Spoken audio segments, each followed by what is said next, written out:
have many problems, but little do people know that one of those problems is birth control.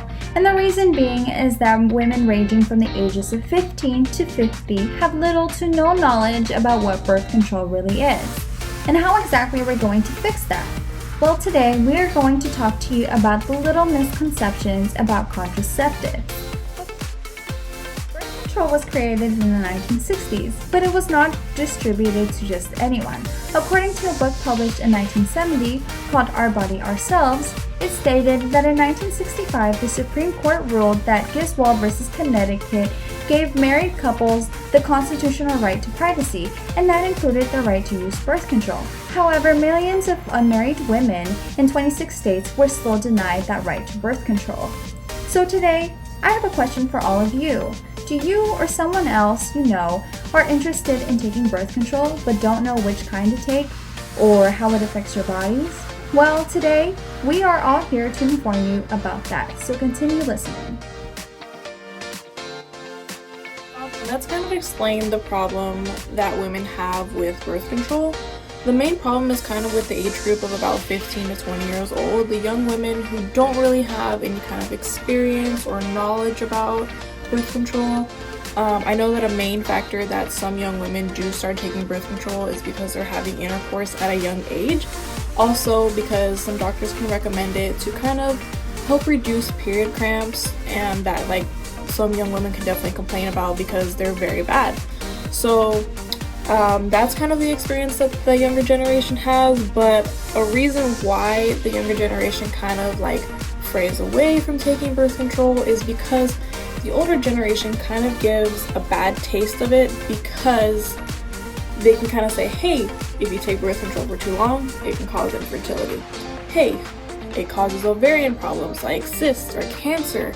And that's just because the older generation, they didn't have quite the options that we have now with safer FDA approved birth controls. I know that a lot of advances have been made to where birth controls actually help prevent any kind of ovarian cancer. So many young women can be turned away from using birth control just because of what the older generation has to say. So that's why we're here today, to kind of educate young women on the forms and positive outcomes that birth control does have.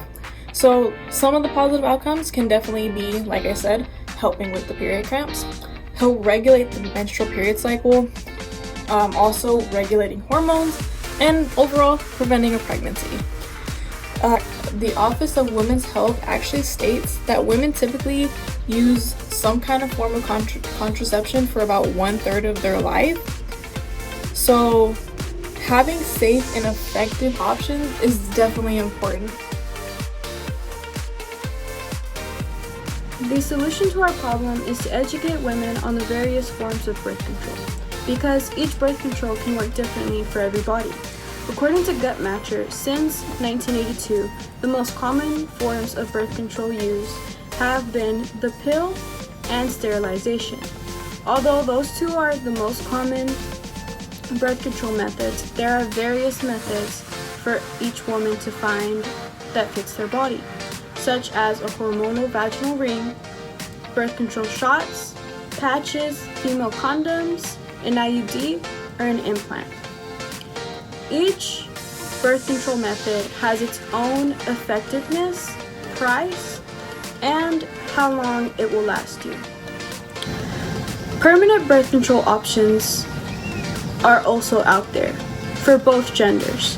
Sterilization is the option for a woman, and it is 99% effective and can cost up to $6,000.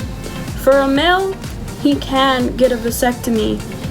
It is 99% effective and it costs up to $1,000.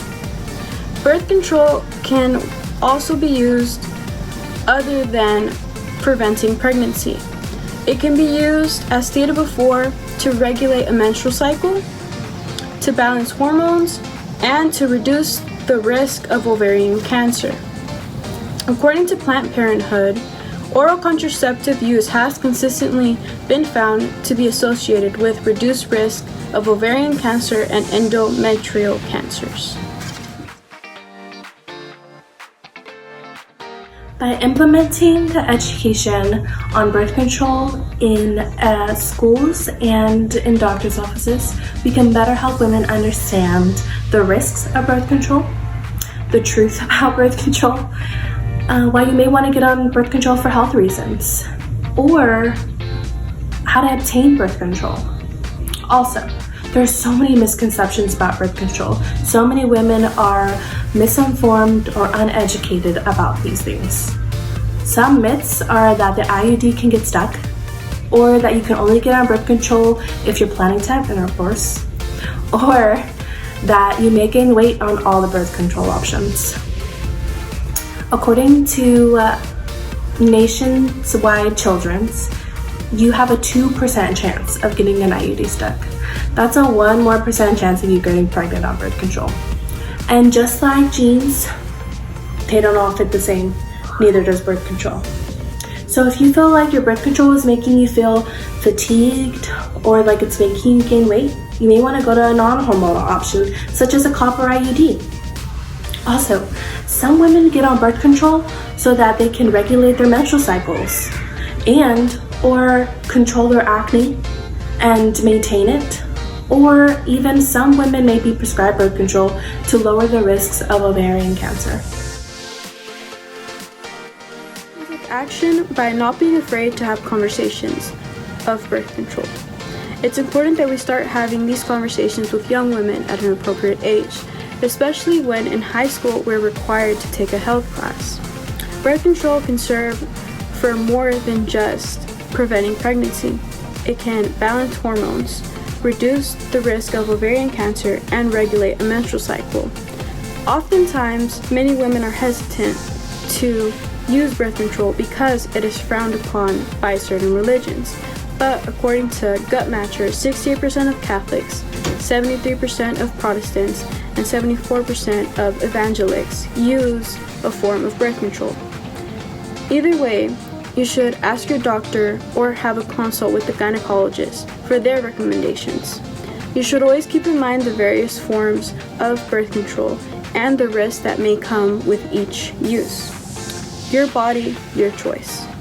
The more that we understand that phrase, the more empowerment we will have over our body and our choices.